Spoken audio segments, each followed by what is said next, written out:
What's up, guys? Joe Miko here. Just wanted to give a big thank you to everyone who voted for me as their favorite player of the year. Man, honestly, I'm honored. You guys make my job that much more enjoyable. I love socializing and getting to know all of you guys at the games and after the games. Just seeing you guys in the crowd and hearing you chant my name, it pumps me up. So I love that. Thank you guys so much.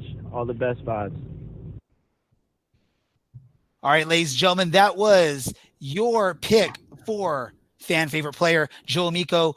We let him know that he won the award. He wanted to send that message out for each and every one of you to hear how grateful he was for that. We got more awards to give out, and we're going to do that right now. This is the Orange and Black SoccerCast. We are underway in the postseason, the first playoff game ever played in Orange County. It's a 1-2, Godoy. He's found a great ball into Voltson. Plenty of time. He smashes it home and doubles the visitors' lead. Thomas Voltson. Now Segber sprinting forward on the counterattack. A little handsy there. Crosses it. Pineda, the extra pass. Seaton finishes. It rolls down to his left and burying aside. Well taken care of by the Orange County keeper. We'll leave it for Aiden Quinn. He'll strike towards goal, and it's gone in! An equalizer and a winner in second half stoppage time for Orange County off the left boot of Aiden Quinn. This is the Orange and Black SoccerCast, the only podcast dedicated to Orange County Soccer Club, its fans, and supporters. Follow us on Twitter at OCSC_SoccerCast and on Facebook at Orange and Black SoccerCast. How's it going, Orange County? Welcome to another episode of the Orange and Black SoccerCast presented by Roughneck Scarves. We are the first and only podcast dedicated to Orange County Soccer Club, its fans and supporters. I'm your host, Ray Zamora, and I'm with you each and every episode as we discuss all things Orange County Soccer Club. Even when I'm multitasking, I just realized right now while that intro music was going on, I didn't have my laptop plugged in, and it was getting really close to dying. That would have just been a huge, huge mistake.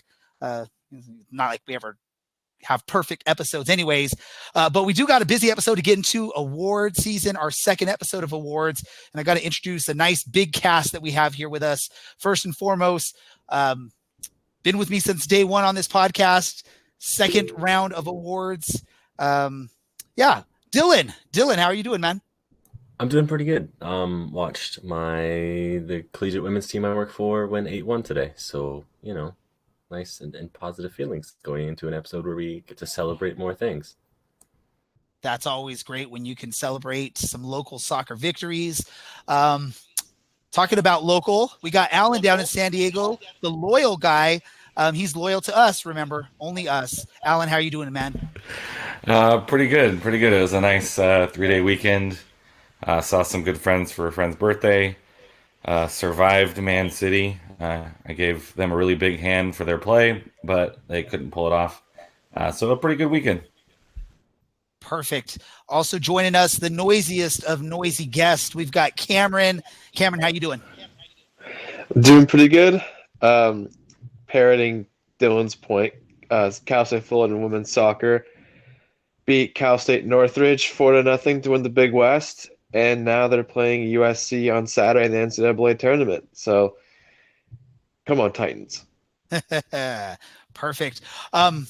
We have two guests out of the Southern California area. First, I'm going to introduce Mr. Brad Palonski up there in Reno, co-host, or I mean, this week you're like the host of 1868 Weekly, right, Brad? Yeah, that went amazingly. There's a reason why I'm usually a co-host. I learned how technically hard your guys' job is.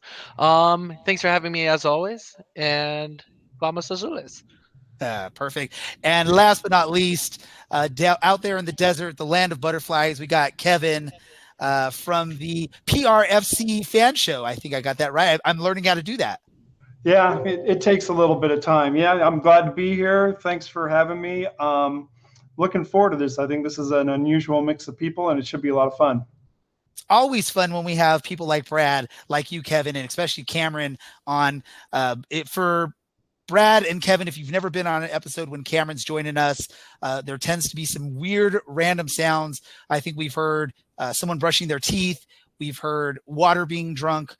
We've heard a few other things. So anytime you hear a random weird noise, we sort of like to play this game, guess the sound that Cameron is making. I think Cameron's doing his best to keep his microphone muted, though, when he's not actually talking with us, but maybe he'll forget and we'll get a chance to do that where in this episode.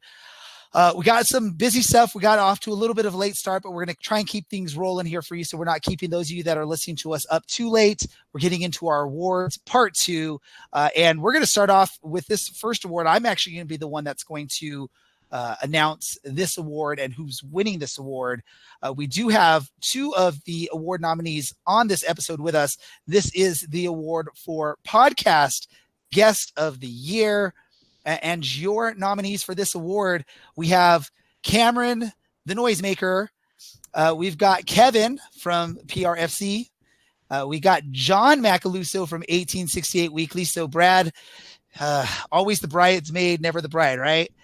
And, no. I remember they're tweeting out, "I'm honored, but vote for the other guy." Go, John.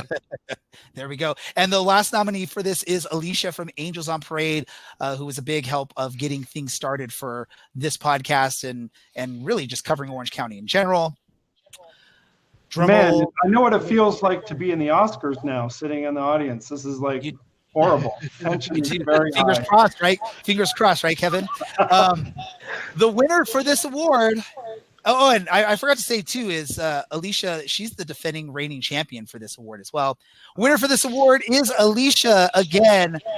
She was voted by the fans as the guest of the year for our podcast. Although I think she was only on like one brief moment for this season. But, hey, the fans love her, probably for all the coverage she does for Orange County. I think Cameron had something to say here. Maybe? No. Robbed. I was, if any of the other ones would have won, you guys could have had a great acceptance speech here, or Brad could have accepted on behalf of John Macaluso, who is one of our great friends on the show. All of you guys are great friends on the show. But yeah, Alicia, congratulations. 2 years in a row of guest on our podcast. Any thoughts, Dylan or Alan? She flies so incognito. I mean, she's real casual about it. No, I forgot. You told me this last week, and I forgot until you were announcing it. And I was like, oh yeah, that's right. But you know how she is. Just quiet in the background, doing things. Evidently very popular amongst our listeners.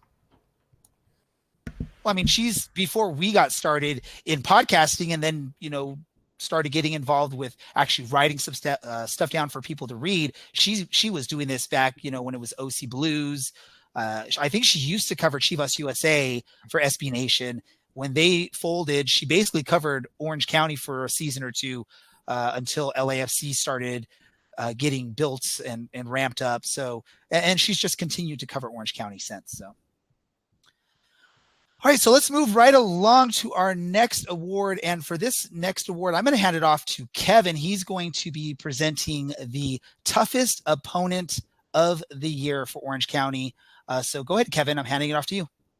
All right. Well, I appreciate it. I think this is a pretty good list, actually. There are 4 candidates. The first is, of course, Phoenix Rising FC, because we all know how great Phoenix Rising FC is. LA Galaxy 2, which I think is interesting. It seems like LA Galaxy 2 kind of had your number this year a little bit. And so that's an interesting choice. Rio Grande Valley FC, I'm assuming that means that you guys were playing in their house and it was a tough game. I'm not sure. And then the last one, I think it's kind of funny. Orange County FC. I guess you guys think that you were your own worst enemy at some point in time. But the winner is for this year, Phoenix Rising FC. So I did reach out to the club and see if they wanted to provide a statement, to be excited about winning this award. Apparently it doesn't mean much to Phoenix Rising FC. So Kevin, on behalf of Phoenix Rising, you get to accept this award on their behalf. What do you have to say? You know what? We love the rivalry. You guys know how it goes, and we just banter and throw all sorts of shit at each other constantly. So what's not to love about it? You know, it's a good rivalry, and you guys beat us at the beginning. Right? We were the last game that we lost before we went on our win streak, and then you came in our house and you guys must have felt bad about it because it was an own goal. If you remember that game started off. So it's always fun. It's a fun rivalry. Some people get really heated about it. That's not what I'm all about. I just have a good time with it. Oh, we have a great time with it. We love to give the Phoenix fans a little bit of a hard time, but it's all in fun. I think we've talked about it numerous times, Kevin. We definitely appreciate the good rivalry that there is there, and I'm sure Alan is prepping his local San Diegoans that are going to be supporting the loyal what to expect out of those Phoenix fans. Yeah, it's actually one of the first conversations we had was, what is the Twitter and banter scene like? And I said it's kind of hit and miss, but especially locally, you're going to really enjoy the banter from Phoenix. They're a really good group of dudes. You share a beer before a game, you talk smack through the game, you grab a beer after the game if you have time, and then when you go back home, you relive it on Twitter for the next 3-4 weeks, 4-5 weeks to play each other again. I'm looking forward to increasing the banter between the California teams and Phoenix. And it's just a fun game to watch because I don't think either team is really afraid of the other. They really kind of try and play their styles against each other. So they're just really fun games to watch in general. They're always competitive. The last one wasn't as much, but we're going to blame it on the heat, I think. And the fact that I was there jinxing them, I think is what I'm going to just reach out really quick to you, Brad, as an outsider on this. Do you, when you see that list of 4 teams that were the top vote getters for that award, do you agree with Phoenix being probably the toughest opponent out of those 4? Yeah, I agree with Phoenix being the toughest opponent out of all of those 4. I'm kind of surprised to see Rio Grande Valley, and even more so to see Orange County FC in there. I get that you guys are still salty over that whole USL Cup loss. It's not the team you want to lose to, although we lost to our rivals in Reno. But yeah, Phoenix is by far the scariest team that we had this year for the USL Western Conference. And, obviously you have to pick the best, because if you can go against the best and come away with some results, good on you guys. There we go. Dylan or Cameron, do you have anything you want to just sort of throw in there with Phoenix as the toughest opponent? I mean, Phoenix was clearly head and shoulders above everybody else in the USL. And so I feel like it's kind of cool that we beat them once this season. So they can say that we can say that we beat them before they went on their long streak. But I mean, really, it's pretty much it. I mean, Phoenix was the best team in the USL this season. I mean, tough loss to the Monarchs in the playoffs, as we lost to them as well. So, that's all I really can say about that. Perfect. And I don't know, I thought I saw Alan say something about a robot voice. Was I having another robot attack there, or was that? Yeah. Yep. Is it cleaned up now? Yeah. Yep. So I probably won't be calling for you to sub in. Dylan, any quick thoughts on Phoenix as the toughest opponent? Yeah. I mean, what a team. My God. Just the run they went on was amazing, and they were absolutely probably one of the toughest opponents. Also, that city is so brown and always so hot. It just makes me sad to have to go there, and it's always in the middle of the summer. So, hey, USL, can we get like a March game so that it's not 110 degrees the entire time? Yeah, that's. I just have to complain about the weather.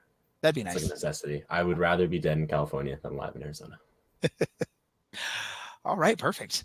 Moving right along, let's move on to the assist of the year for Orange County. And I'm going to hand this off to Alan for this award. So, assists of the year. The first nominee is Michael Orozco to Vinicius versus Sac Republic. I believe we have some highlights for this one. Then Go ahead. It's Harry Forrester to Michael Seaton versus New Mexico. Then we have another Michael Orozco to Kevin Coleman versus the Tulsa Roughnecks. and Harry Forrester to Michael Seaton versus the El Paso Locomotive. And the winner is Michael Orozco to Vinicius versus Sac Republic. That beautiful over-the-head kick after headed on, I believe, by Walker Hume. Vinicius heads the ball gracefully over the keeper's outstretched arm into the corner, and a beautiful and a pretty important goal for Orange County on the road versus Sacramento. Definitely an amazing goal on that. Dylan, what are your thoughts on that assist for assist of the year? I think it's a lot more exciting than Alan's voice, which would have you believe there. I didn't really pick up on the assist the first time because I think I had just turned to my parents and said, I'm not sure this guy's going to score tonight. And then all of a sudden it's Vinicius heading that in. But I mean, it's that experience where you're just, you have to put the ball back into the middle of the box and someone should be there, whether it's, another center back or a striker. Someone probably has to be there to finish out that attack until the play is done. And sure enough, he floats the ball perfectly. Wow. Truly beautiful. And it wasn't even the most impressive thing we saw from him this year. So, wow. I mean, he really is a complete player. I love it. I think the other thing that's pretty interesting about that whole sequence is the ball never touches the ground. It's header by Hume, I believe.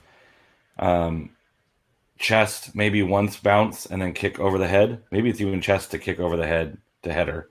Like, that ball is just bouncing around without it really ever touching the ground and goes through three players, which is just a phenomenal ball control and being able to place a good pass across the box that Vinicius can get his head on. Yeah, Orozco loves a play that has some flair to it and makes you wonder how a dude that's like 33 or something now is managing that. I love it. It was seriously amazing. Definitely. And now, Kevin, do you want to go ahead and demonstrate how that goal or that assist worked out? Can you show us back there? And do you have enough space back there to? I can do that. I've got the skills. Yeah, no problem. Although I will say this, I did, I don't watch Orange County games, because I just don't have that much bandwidth. But I did go look at the highlights, and that was my choice. That was just a beautiful play. It was very cool. And I think, for the record, I don't think the ball hit the ground at all, Ellen. I think that ball stayed up in the air. So that's like 3 or 4 touches in a row where the ball just stayed up in the air and went in. It's a great play. And it's your center back winning assist of the year for your team, which I think Dylan was sort of referencing there. This guy can do it all out there on the pitch. Cameron, your thoughts briefly on that assist?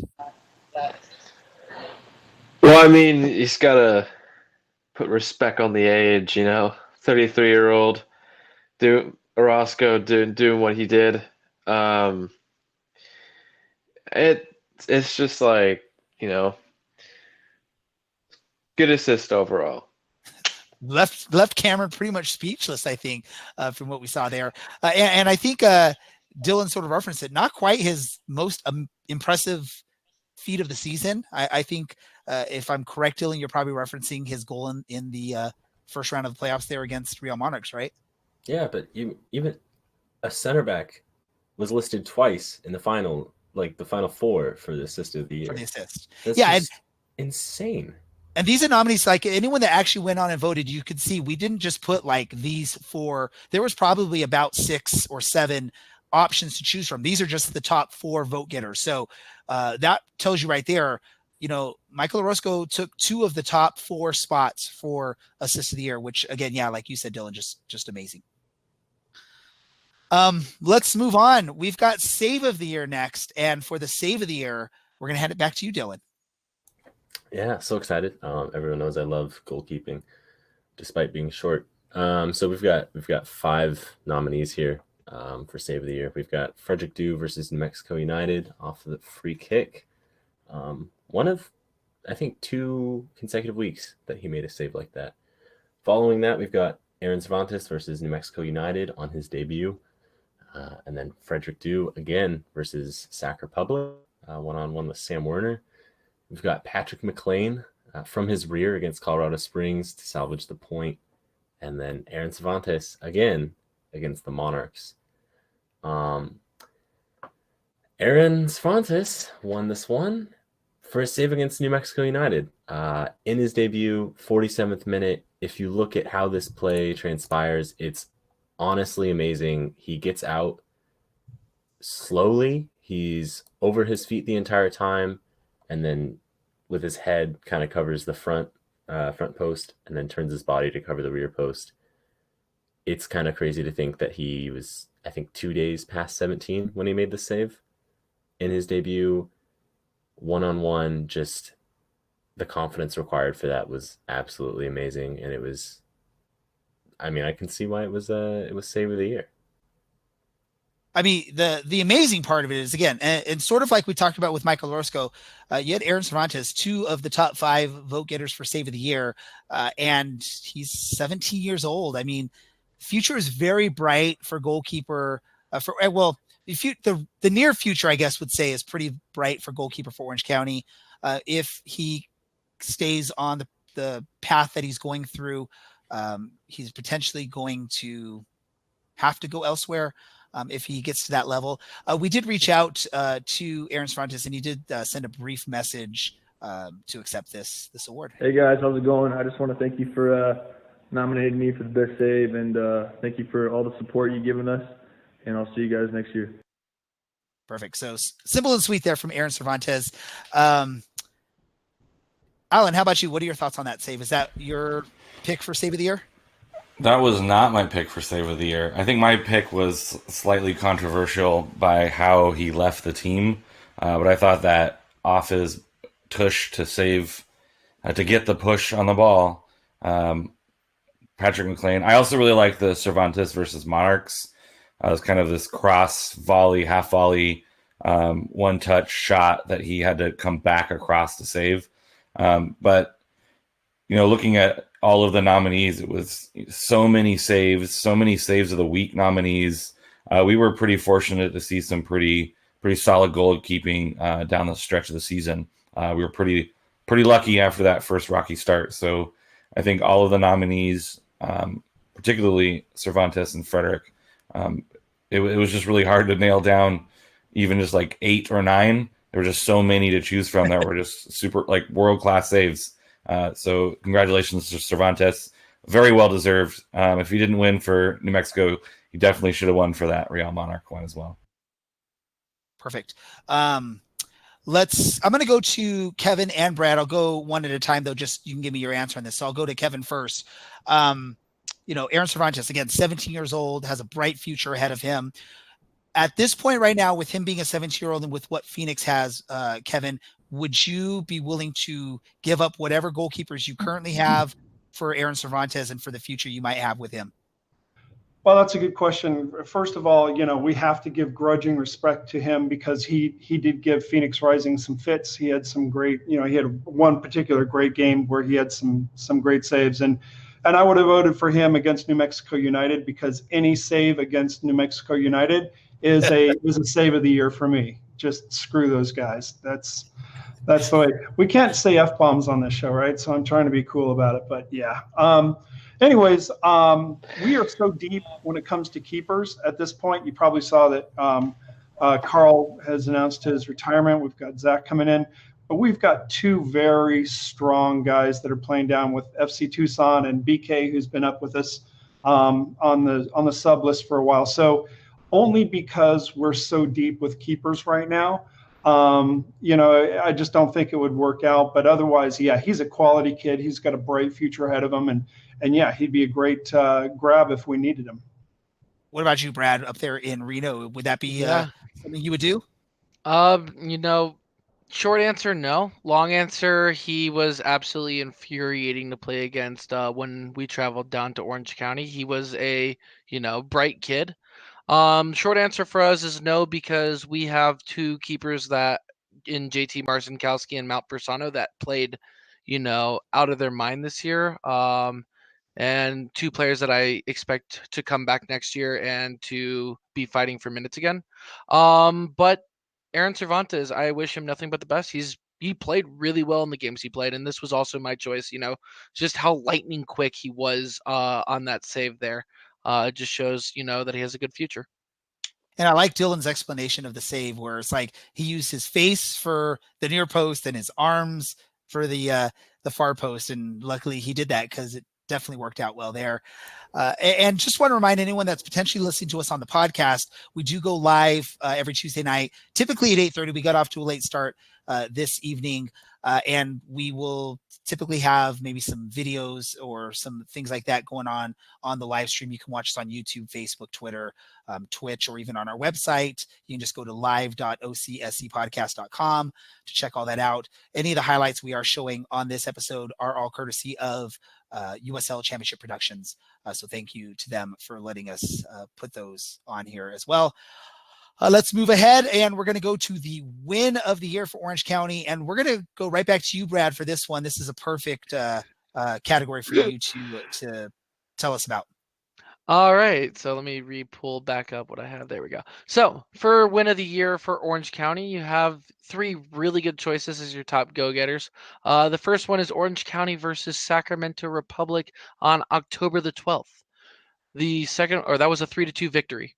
The second one was against our other guest, Orange County versus Phoenix Rising. Orange County won on May 4th, 2-1. And then finally, a game that I had the dishonor of being in attendance of, and that one is Orange County 4, Reno 1 on July the 24th, 2 days before my birthday. And the winner goes to... Wait, before Brad announces the winner, does anyone want to guess who this winner is? I'm sure we all know. Go for it, Brad. And the winner goes to the third option, the one that I attended and had my hair shaved off, which has since recovered very nicely. That would be Orange County beating Reno 4-1. And honestly, this was the game that I voted for. It's a statement win, of all 3 games here. This is the only one that's a multi-goal victory for you guys. I think you guys looked very dominant during this game. And also, the added bonus of me shaving my head, but nobody remembers that, I think, right? Well, you got off way too easily. You got off way too easy, Brad. You are lucky I was in Boise when that all went down, because I would have pulled out the Bic razor and be like, nope, you got to go down to the scalp or something like that. I wouldn't have let you get away with what you got. Dylan, I'm still upset about that, or upset with you about that. Right, Kevin, I'm going to go to you as a neutral voice here. I don't know if you know what happened here, but basically Dylan and Brad put their hair on the line. Oh, yeah. I remember it. So you know what happened? When we talked about that. Yeah. Okay. Yeah. So Dylan, it's not acceptable that Dylan let him get off easy with just sort of a nice shortcut, not a clean cut. I'm a nice person. I didn't want Bradley's women's to leave him. For that reason, I mean, that scarf in the background is plenty of reason. For women, that's true. Yeah, you would definitely know, Kevin. But yeah, this is definitely the save of the year, right? I mean, it's my win of the year. Sorry. It saved our season. Let's put it that way. There you go. That's our win of the year. Good. Well, no. I'm going to tell you before you keep going, Dylan. I mean, that's what you just said. I think almost anyone that follows Orange County looks at the season. That was the match that sort of turned things around for that good final finish there heading into the playoffs. Go ahead, Dylan. Yeah. Christian Duke comes back into the lineup. It's the second game back, and it looks like he never missed any time whatsoever. All of a sudden, we're a great team. Not even a good team, like great team. And we pulled Reno into pieces. I mean, they made a sub, I think, in the 32nd minute at the water break. We just dominated them the entire time. And, Darwin Jones gets a brace, and then Danny Crisostomo scores his first professional goal. It doesn't get any better. We outshot them 24-7. We had 9 shots on target. Their 1 shot on target was a penalty. Just, oh my God.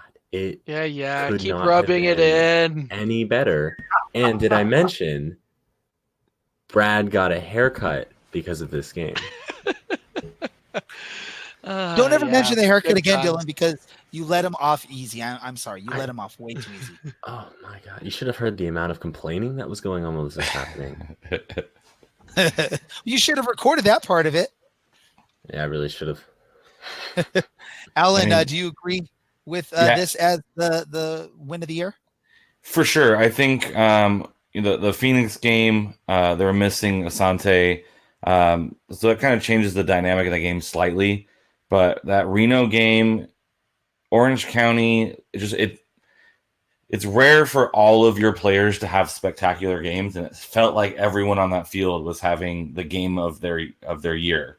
That game, it just like they played like pedal to the metal the entire game. They were aggressive. They were really fun to watch. Like it was just, we were up in the press box like giggling through parts of the game. Like it was just such joy to watch that game. Alan, really quick, what did that giggle sound like? Giggling. So, I mean, it was just it was palpable how much fun the team was having. It was hot. It felt like Reno maybe like tried to play a little bit, and they were like, we're good. We're gonna kind of roll over on this one. But Orange County looked aggressive. Again, they looked really, really, really fun to watch. Just, even as if I was a neutral, it would just be an amazing game to watch that team have so much fun. Dylan mentioned the Crisostomo goal. That was just kind of like the cherry on the top. It was such a magical day. It was really, really warm, like unnaturally warm for Orange County. It would probably been like a nice spring day for Phoenix, but for us, it was a really warm day. And so you're a little bit worried going into that game. It's Reno. This isn't one that is going to be easy to win. And then all of a sudden the team just turned it on, and it was great. And I'm going to go to Cameron because I haven't forgot that you're here, Cameron. You're just being very, very polite, very quiet while you're waiting to talk. What were your thoughts of that? Was that your pick for win of the year? I feel like in terms of how this beginning of the season went, yeah.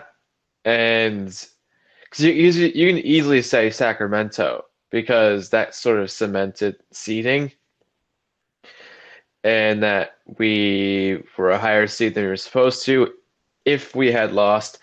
But I just think that was probably the most complete game of the season. I think the defenders are playing well. It's just there is a balance there. And holding a good team like Reno to only 7 total shots, no, it's a big statement of victory. And I think I'm not going to take the piss out of Bradley right now. But no, it's just like because he's a man of principle. He's a man of his word. I don't want to make fun of someone who's a man of principle. So it's in terms of just like a statement victory, I just think that was like clockwork. Liquid football. Oh, fun stuff. And again, for those of you that listen on the podcast, you're missing out on some fun stuff going on. We do our podcast via Google Meet, and there's a chat feature there, and we chat around, and anyone watching can see what we're chatting about. So Cameron making noise, even when he's not making noise, I think is what I see on there from Alan. That's his quote there. So someone found the noise that Cameron's making on this. And then now Dylan dropping the S-bomb on the chats as well. This is just an awesome episode here as we're going through this. Let me go. Let's win of the year. I unless Brad really wants to talk more about this, I'm going to go to you, Kevin. When you see that type of victory, I know the cool thing about this match too is it was the featured match for the USL for the week. It was actually on the ESPN 3 or whatever, the Ocho or whatever they call that stuff there. I know I was up in Boise and I was sort of mad because the place I was staying, the internet was down. So I was and although I have Verizon wireless, the service was not great in my area, so that can you hear me now guy wasn't doing his job in that part of Boise apparently. So I was literally holding my phone up in the one spot where I could get any kind of information and going with that. So let's go to you, Kevin. What do you think of that match? Would you agree with that being the win of the year for Orange County? Yeah, I think it's a no-brainer. Reno was still out there producing. Sac Republic was already starting to fall apart at the wheels. Sac Republic, I think, could win the award for least living up to their potential in the Western Conference this year. It was a turning point for OC. Your season changed after that game. So overall, I mean, that was a big game. And I lied before because I did watch about 3/4 of that game. And OC, you watch OC, and when you guys click, you click really well, and you clicked in that game. The Phoenix game, it couldn't have been the Phoenix game. We were just getting our lineup down. We had Sante missing. I think Ellen said that. And so the Phoenix that you all beat, although, you beat us, it wasn't the Phoenix that was, rolling out on the field a couple of weeks later. So Reno was a much bigger win in my mind. Absolutely. Perfect. Let's go ahead and move on here. And we have to now talk about the celebration of the year for Orange County. And I will be the one that will be talking about this one. There were four nominees total, even on the voting. So we didn't really cut it down because basically only 4 options to choose from. And those 4 options that were available for celebration of the year. First was Darwin Jones and his mixing. Second was Danny Crisostomo in that Reno 1868 match after scoring his first professional goal, blowing a kiss. I believe it was to his friends and family that were out there in the stands. Third, we have Harry Forrester with the fist pump right in front of County Line Coalition after he scored an amazing goal I forget who it was against really, but yeah. And then the fourth nominee is Vinicius with an amazing backflip while he was celebrating there after scoring a goal. So let's see the winner for this particular award. Is there any doubt on this one? I'm just going to ask really quick for each of you guys to just sort of in your mind, don't say it out loud, who you think the winner was. And then I'll call it out and then we'll see if all of you got it right. The winner was Vinicius and his backflip. I'll just go down the line really quick. Dylan, did you know that was, obviously you knew that was the winner because you sort of knew the results before we went live, but even before you knew the results, did you have any doubt?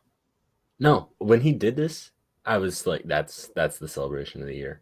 Also, you guys are so great at not giving any sort of emotion or excitement about really awesome things that happen. Like Alan's monotonous. Oh, this is fine. And here you are oh yeah, I mean it's whatever. This guy just nutmegged the keeper and then did a backflip. Who cares? You're talking about me? Yeah. Dude, Kid scores his first goal in the US and does a freaking backflip. Dude, I am not only talking, but I'm trying to manage the video and graphics that are going on our live stream. I'm trying to do 3 things at one time. So I apologize, Dylan, if I'm not giving you enough emotion. Is this enough emotion for you at this point? I need you to be banging your fists on the desk. Yeah. I was just trying to be my a impersonation of David Attenborough, not narrating. Were you just eating when I called you out the first time? Is that what you didn't say? I think you were. Oh wow, Dylan brought his A game. He's trash talking to this episode. Look at that, man. Oh, once I get going in the chat, I need to go to a Phoenix fan to calm things down here. Do I have to do that, Dylan? No. Yeah, I think you do. I didn't get asked, but man, if we'd had a hair challenge like that, we would have burned the hair off of his head at the end of the game. That would have it would have been all over. And you know what? Dylan, Kevin, for next year. Next year, do you guys want to set up the bet right now, Dylan and Kevin? Yeah, there is no way I am making a bet. I'll bet something else, but not my hair. Nope. No, my hair. Kevin's gonna be a single man if that happens. Yeah, exactly. But yeah, I mean, we would have done the same. To be fair to us, we would have done the same thing to ourselves. If we'd lost, we probably would have ripped the shears out and shaved ourselves and burned the stubble off or something. It's you got to take the extremes. Oh, celebration of the year. Cameron, can you pull that celebration off? If I asked you to do it right this moment, can you try it? No, because my hips are hurt back's hurt. I am a premature. I think you mean old immature. man. I think you just mean immature. The pause after premature. I love it. He forgot what he was going to say. I was old man. I was in physical therapy for 6 months for my back, so I am. Apologize to any older listeners that are listening. I didn't mean any disrespect when I said that Cameron was forgetting what he wanted to say because You're one of them, right? So I am actually. I guess what's that age? That's such an ageist thing to say. Alan's age +1. Is that so? Okay, Alan. Alan, how about you? Can you demonstrate that flip right now for us? No. Brad, if I give you $100, can you try it off? $100 won't cover the medical deficit of breaking my neck. Okay. And I'm not even going to ask Dylan because I don't think he would try. And apparently Kevin doesn't want to try anything. Hey, I can flip. I can flip for you. Look at you. Okay. There we go. Right here. There you go. See, I thought he was just going to spin his webcam around, but that was much better. I know. For the record, I would do it on a trampoline. On a trampoline? Or from a raised platform. Well, let me just say this. Congratulations, Vinicius, for your amazing flip after you scored that goal. I got to put some excitement into it because that's what Dylan wants. So way to go, Vinicius. Is that better? Massively, yeah. Someone finally putting some emotion into it. All right, let's move along. Now it's on to Cameron to keep the emotion going. Let's see what kind of emotion we can get out of Cameron. He's going to give us the goal of the year. Okay, so we got the award probably 99% of the people listeners only care about. Or MVP too. But like these last two awards. So here are the grand list of nominees. So the first one, Harry Forrester versus OKC Energy, with a nice outside the boot, outside the 18-yard box goal. Michael Seaton versus Portland Timbers 2. I'm trying to see what's going. All right, a nice little doink to the back post. Liquid football. The third goal is Vinicius versus Tacoma Defiance. So let's bring this up on the screen. It's a Meg through the goalie. Ooh. Good one as well. Goalie messed up big time over there. So talk about a grade A chance. And the final contestant. He is named as previously Harry Forrester versus Fresno FC. Wait, hold up. Announce the winner. Did we get this? Did we get this one wrong? Did we? No, we checked. Because that one's against that. Well, all right, hold on.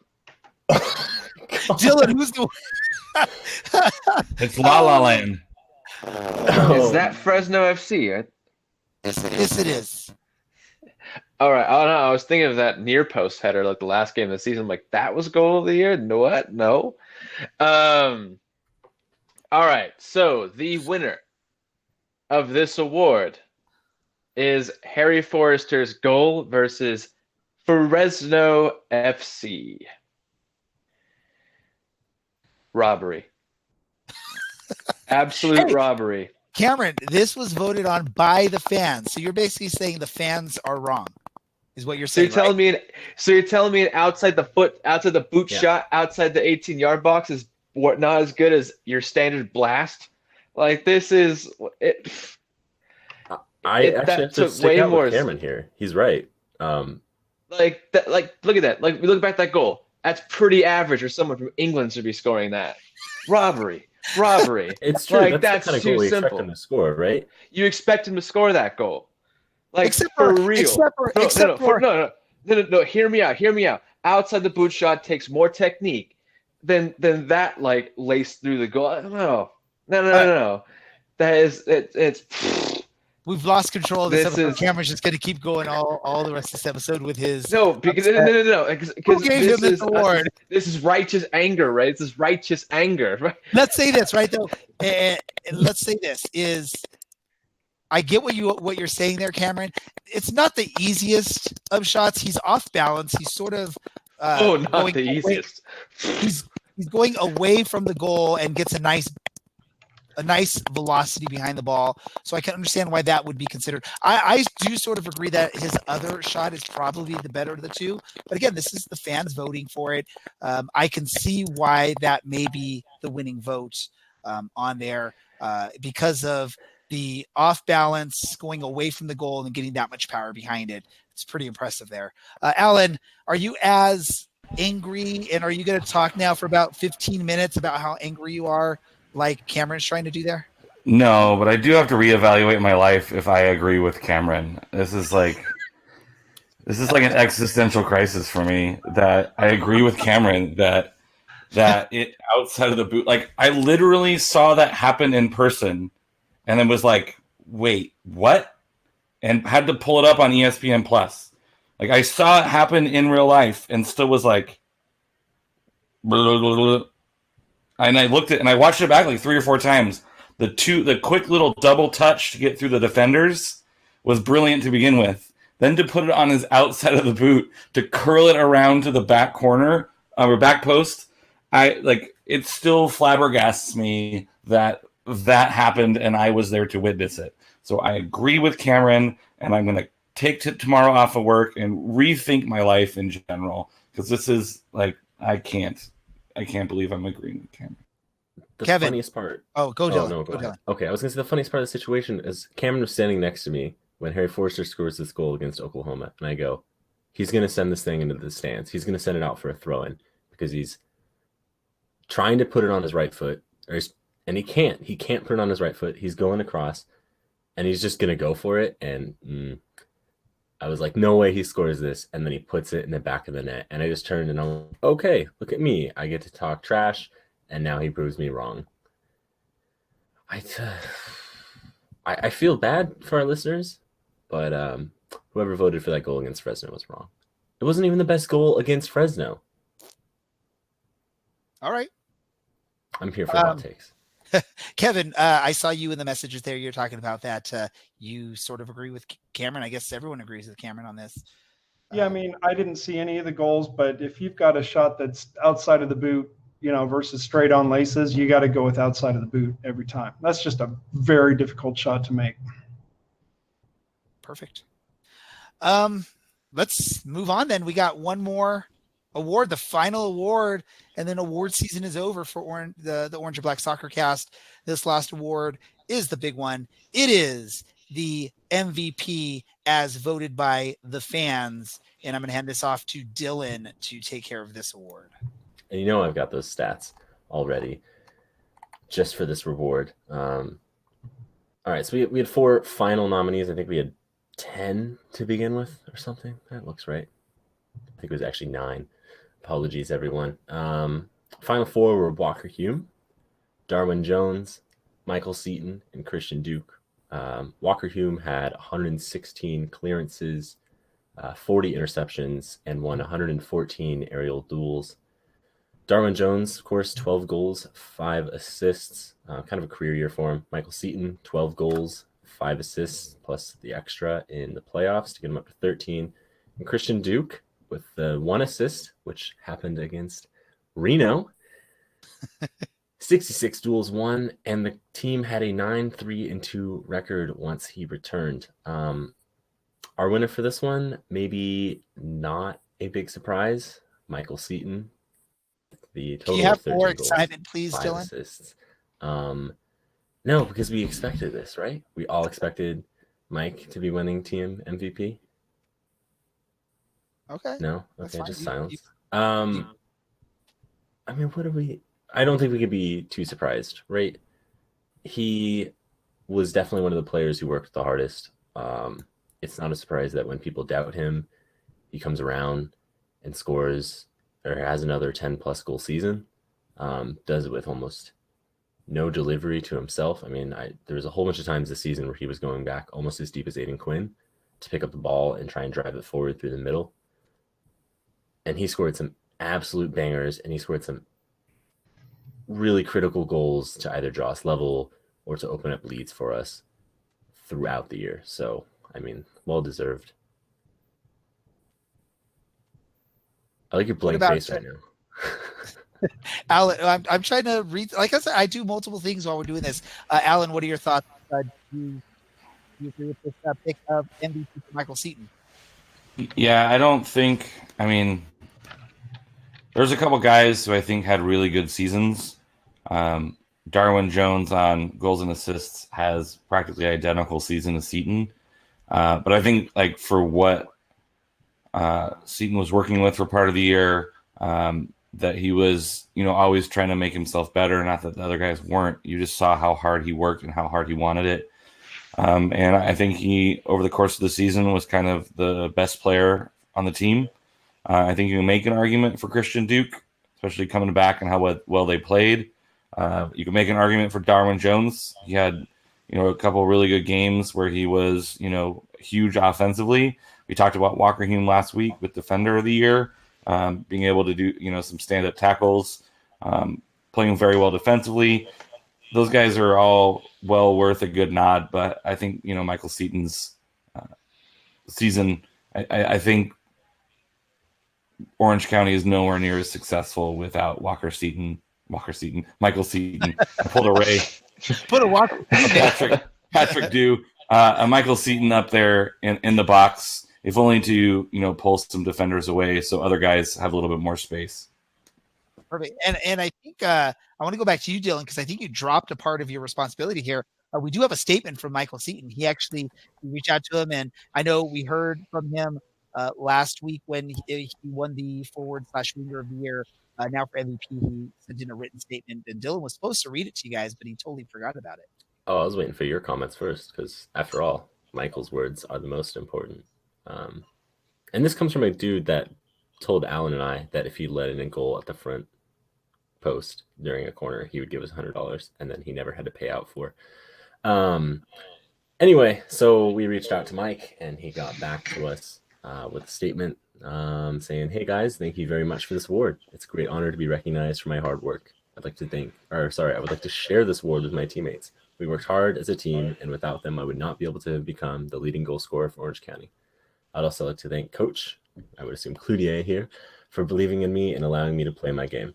I hope that the team can bring the USL trophy to Orange County soon. Again, thank you for voting me as the team MVP." So, and let's just say this: thank you, Michael Seaton, for all that you do, or all that you did for Orange County this past season, over the past 2 seasons, really. Because I'm going to say this. I think I've said it numerous times. He's been one of the most supportive of our podcast since we started. He was. There was I think a stretch to him last season where we probably pulled him off to the side almost every single game for about 3 months straight because he was on such good form and he was so willing to talk to us almost every time after a match. So it was just, he made our job a lot easier at that point when he was, willing to help out like that. So a great person and definitely a great player. Brad, as a fan of the opposing team, when you see someone like a Michael Seaton on the other team starting 11, does that scare you? Kind of, because he's very competent, he's very capable, and he will make you pay if you give him any space. He made us pay. He scored the first goal of that game, and probably 2 years in a row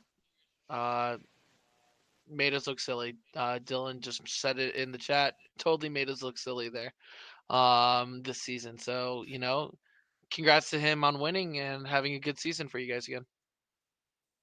And then Kevin, I know there's a little rivalry between Phoenix, Orange County, but I could say when you see a player of that quality that gives it his all on the field.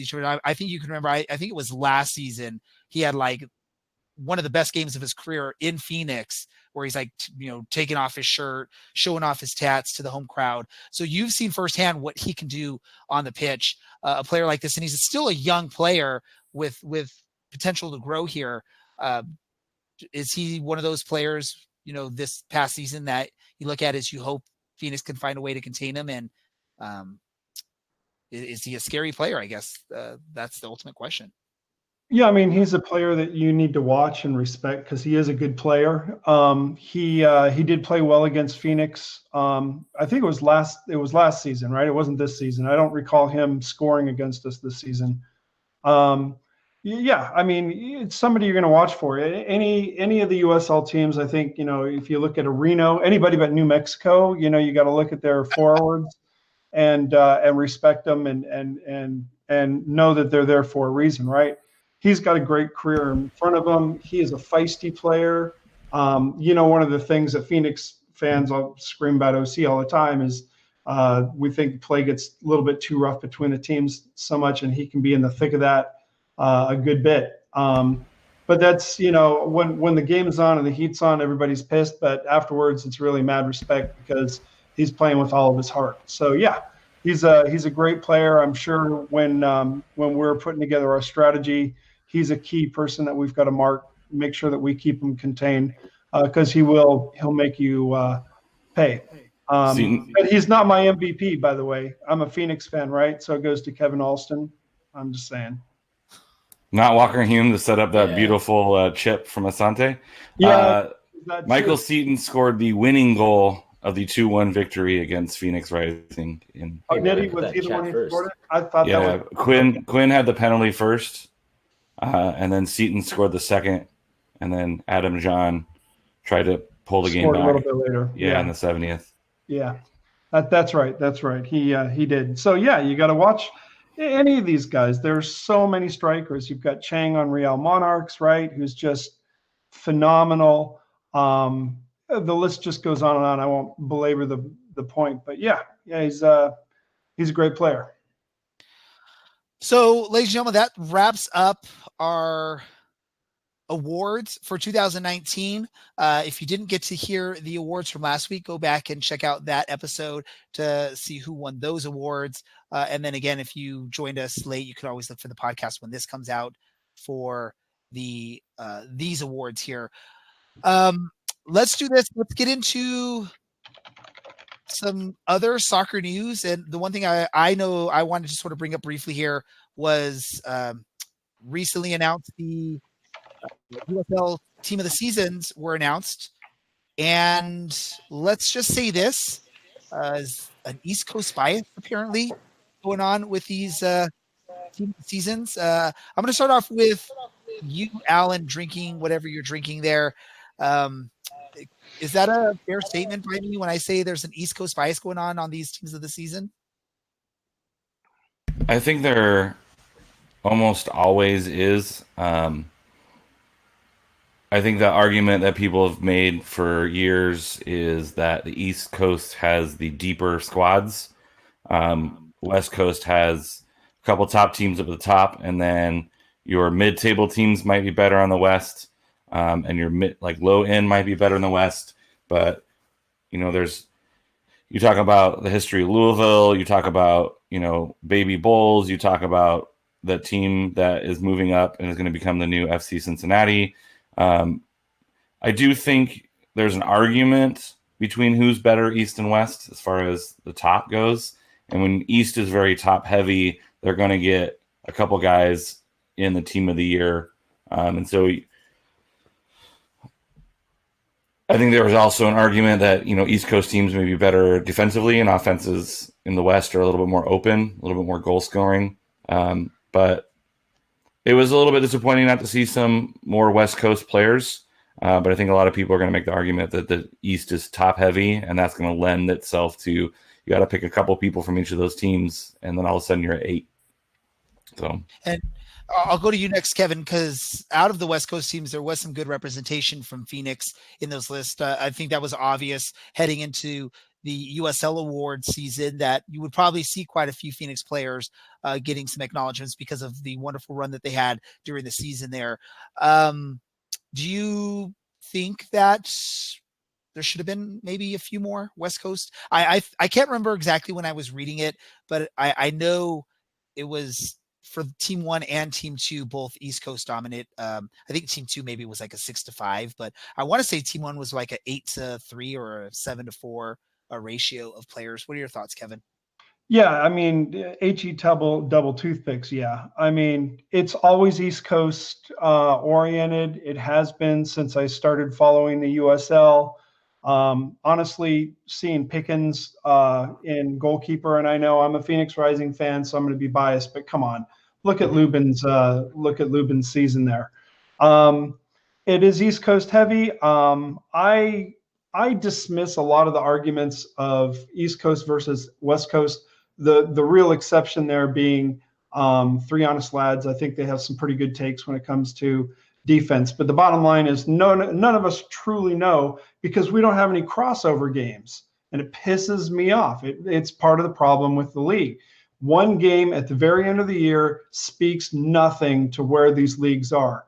And if you look at the disparity, top, like you were saying, top heavy in East Coast and then just a bunch of junk underneath it, well, you're going to be top heavy. If there's a bunch of junk underneath, you're going to win a lot of games that, don't take a lot of work, as opposed to, I think you look at the West Coast, every team like 1 through 15 was like basically clawing it. Okay. I'll say 2 through 15 were clawing at each other throughout that season for positioning. And it came down to the last like 2 or 3 weeks and teams could still jump up like 4 or 5 spaces at that point. So sorry to cut you off there, Kevin, but I mean, no, but you're absolutely right. I love your point. You're absolutely right. It was a scrap. I mean, look at Phoenix had this great run. We have a great team. We've scored all these records, all that kind of stuff. We got knocked out by Real Monarchs because they came in and they were hard and they were hungry and they wanted to take that game. We did not have our best game. They had a great game. So all due respect to them. I don't like the lineups. We could pick through it player by player, but that just gets personal at that point. So we don't do that. But yeah, it is East Coast heavy. It really, really annoys me. It's kind of like fan-based voting. I hate fan-based voting. It's like prom homecoming queen here voting. It's crap. And what we need to see is more crosstalk across the conferences, and then we can start talking in real terms. But until then, wait, Kevin, I got a question. So, or at least an argument. So, do you think the people who picked the team of the season saw how well Phoenix did in the West, and they kind of felt, well, Phoenix was just good in the West, and everyone seemed to have fallen behind? Do you think that could have played in the voting? Of Phoenix being so far ahead of everyone else in the West, or is it just the point still stands? That's just heavily East Coast bias. I just think we have the USL organization being an East Coast oriented and biased organization. And that's what it really comes down to. I think it's very germane to the conversation to say that they are headquartered in the East, they focus on the East, and the West Coast is there and they pat us on our heads and thanks for showing up. But the East is priority. Well, let's say like it comes down to the argument that's in every major sport in the United States is most of the organizations are based in the East Coast, and most of the fans aren't willing to stay up until 1 a.m. to watch a West Coast game. And that includes like the reporters, the media. They're like, I'm going to go to bed, and if something major happens, maybe I'll check it out. Other than that, I'm not staying up till, crazy hours just to watch Orange County versus Reno game or something of that nature. So I think there's the combination of the location of where headquarters are, Tampa, East Coast. And yeah, they don't quite see everything out here. They're just looking at the final scores for a lot of these West Coast teams. And then the fact that the West Coast teams were just clawing at each other all season. So you didn't have this look of like 4, 5, or 6 dominant teams in the West like you had out in the East Coast type thing. Dylan, really quick, do you want to throw your 2 cents into this, or are you okay? Yeah. Is it too late to bring back USL's Ligma from last year around this time? They make so many questionable decisions involving how the team of the year works and how team of the week works. And I'm just saying back 4 should probably all be Riverhounds players, and they definitely shouldn't all be from the East Coast in actuality, because no one actually attacks in the East Coast. It should be, I don't know, someone not on that list. It was so garbage. I mean, Zach Lubin on the second team. Come on. Phoenix like presses teams and attacks, and then it just. We leave Lubin empty in the backfield, and he came. How many dudes did he shoulder check this year and not get carded for? I mean, he's obviously the goalie of the year. But seriously, I don't understand. I don't think John Arley is a very good writer. And the other thing about Pickens is if you look at how many shots he faced, it's like one of the lowest shot totals of the league. Like, yeah, his save percentage is pretty good, and his like goals against average is pretty good. But I think he saw like 80-something shots. Like, good God. Cool. But there's guys who are seeing, 30% more shots who have, slightly better or just slightly less numbers. Like, it was hard for me to even consider him. Like, you're going to win some statistical battles. I think that was what happened with the goalie of the year last year. Like, the guy who won Golden Glove wasn't actually the best keeper in the league. Just happened to be the statistics were the best. And with keeper, statistics are so subjective. And it's like how good is your back line? Like if your back line's terrible, you're going to see a lot of quality shots, which makes your job harder. I think a lot of those things need to be taken in consideration that I don't think quite are. I think it's easy just to look at statistics and say, this is the best goaltender by statistics. So let's throw him in there.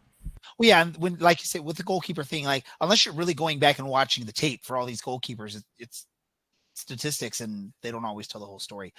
Let's do this because we're already over the hour that we like to try and say, but it is an award episode, so we're willing to go a little bit longer.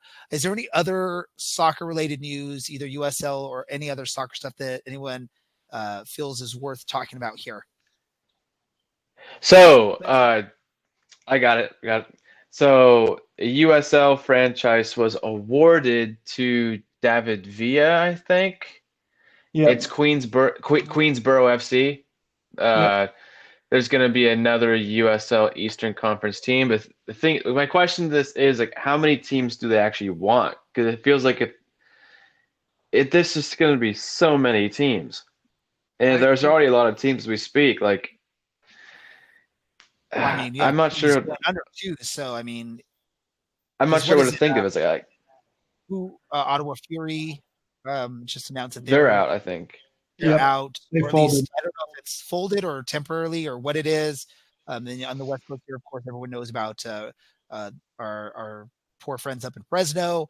It's weird that I look at USL. They're saying just we want as many teams as we can get. Who cares the logistics and all that? Who cares if teams are only lasting a few seasons and then heading out?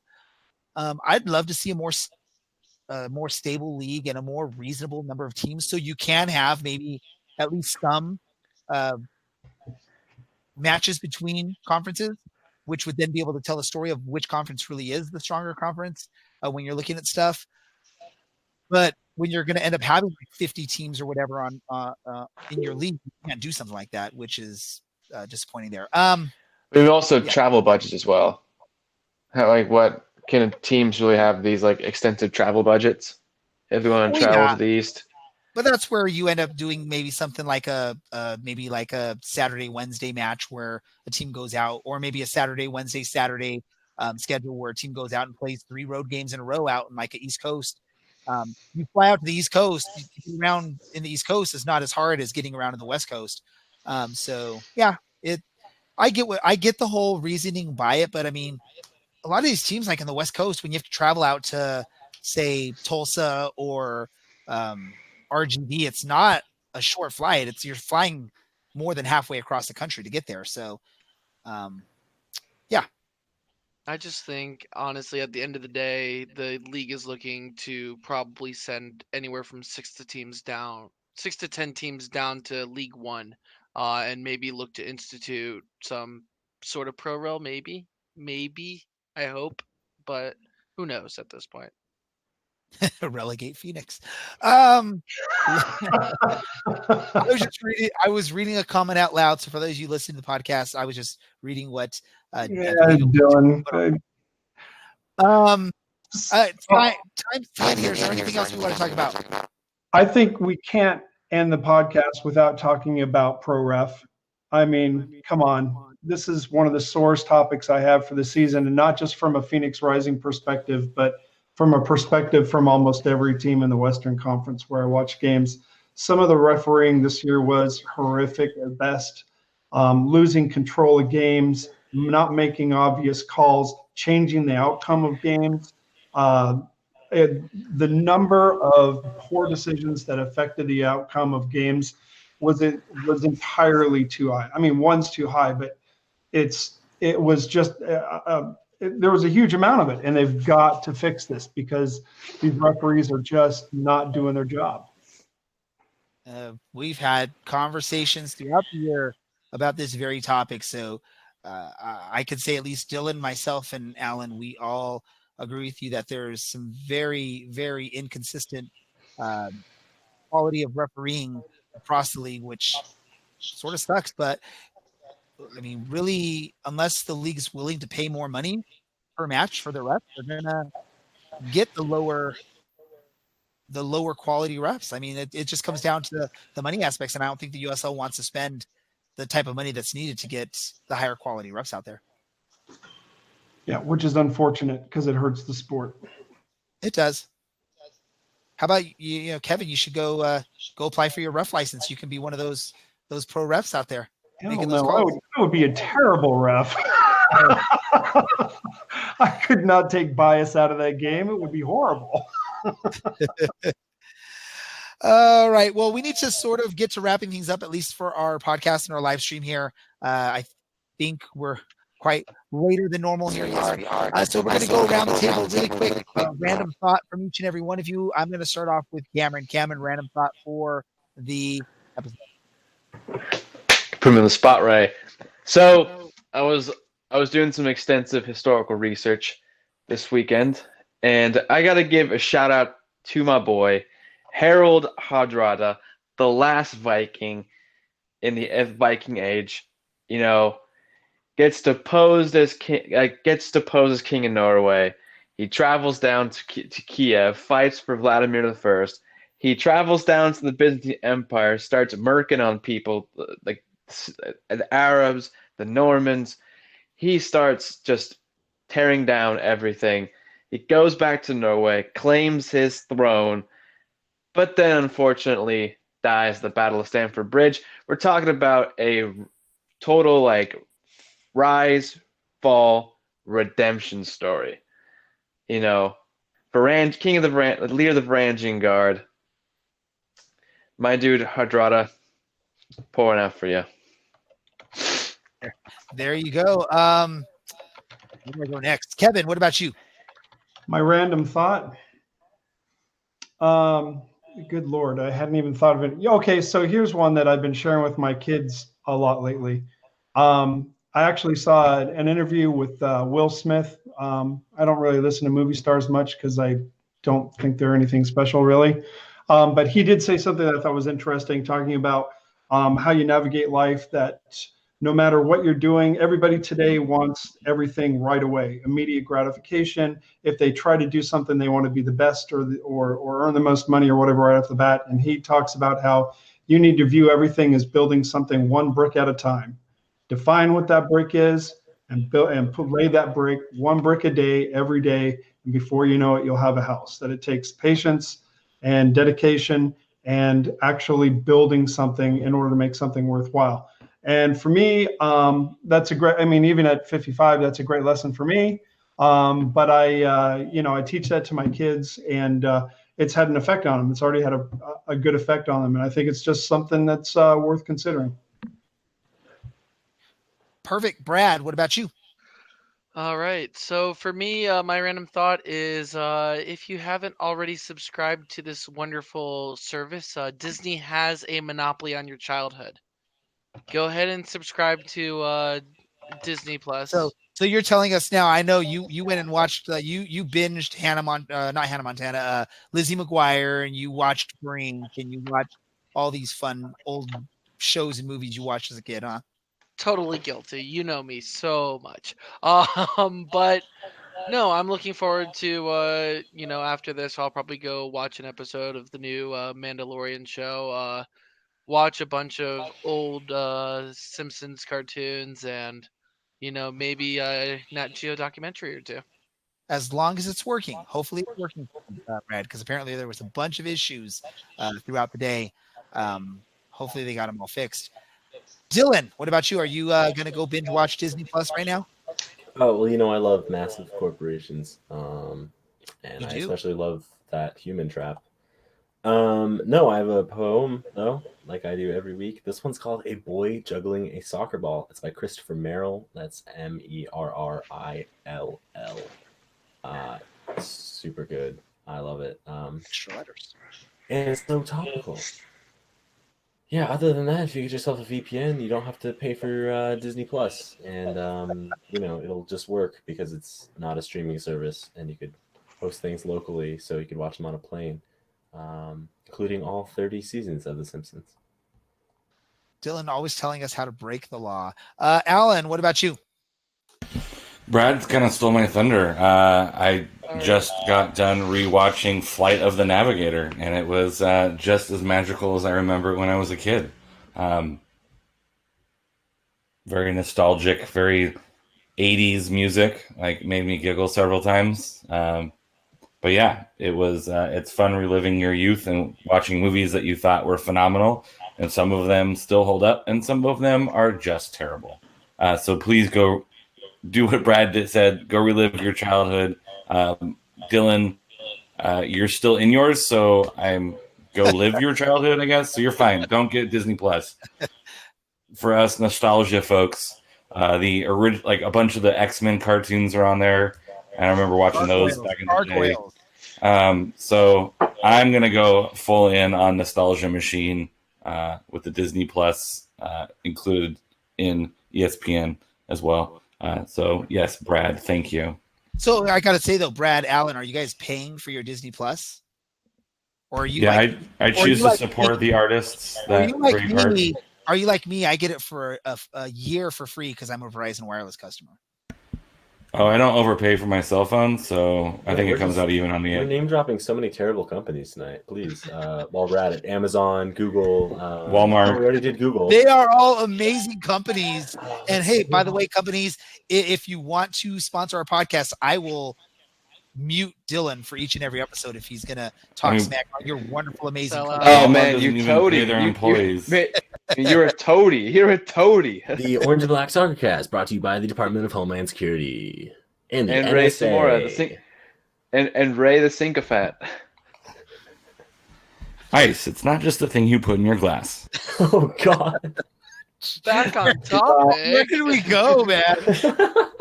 How does it always happen? We stay controlled for like an hour, then all of a sudden, billionaires shouldn't exist. All right, that was almost a random thought. We got. I'm not even gonna get to That's my. Not right. It's tying everything together. Together. How do I meet this guy? We're gonna go around the horn. Why even me? What's up? We're gonna go around the horn, give you each chance to share where our listeners can find you if they want to hear more from you, read more from you, whatever it is. Kevin. So you can reach me on Twitter, YouTube, Facebook, sort of Instagram. PRFC Fanshow is the name of our little show. Perfect. Dylan. You can find me on Reddit /OCSE_Dylan,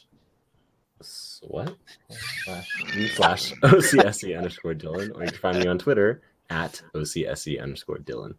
See, that's what you get for talking smack on big corporations. You lose your mind. Cameron. So you can find me on Twitter at what Cameron said, not Dylan's what toothbrush says. And then on Instagram, you can find me at simply known as Cam. I too also have a Reddit, but I'm not active. Also, what Cameron said. If you want my dank meme stash, you can find me on Facebook. Probably find him at dentist's office everywhere too. Brad, your turn. And in an awful twist, we find out it wasn't an electric toothbrush. That's a tough act to follow. This is a children's podcast, Kevin. Not anymore.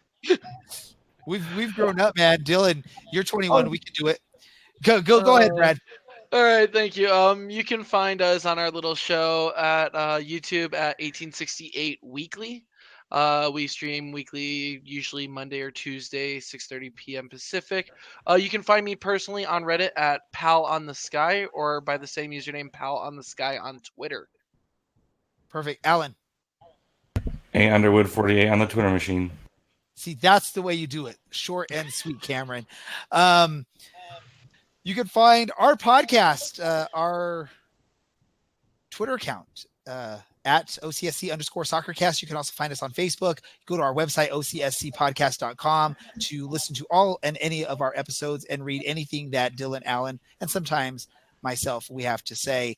You can follow me personally on Twitter at DJ Ray Samora. I want to thank our guests, Kevin, Brad, Cameron, and then, of course, our normal Dylan and Allen here for joining us today. For each of you that are, or for all of you that are listening, if you've been listening since the beginning, thank you so much for your continued support. If you've just joined us recently, maybe you listened to or watch Kevin's show or listen to Brad up there in Reno, you want to start listening to us because we're such a cooler, funner, more hip show than those guys put on, then great. Join us, keep listening, and we'll appreciate you as a fan, but keep listening to those guys too, because you got to support them as well. For everyone, I'm Ray. This is the Orange and Black SoccerCast, and we are out. Until the day I die. And when that happens, I'll still be seeing you way up in the sky.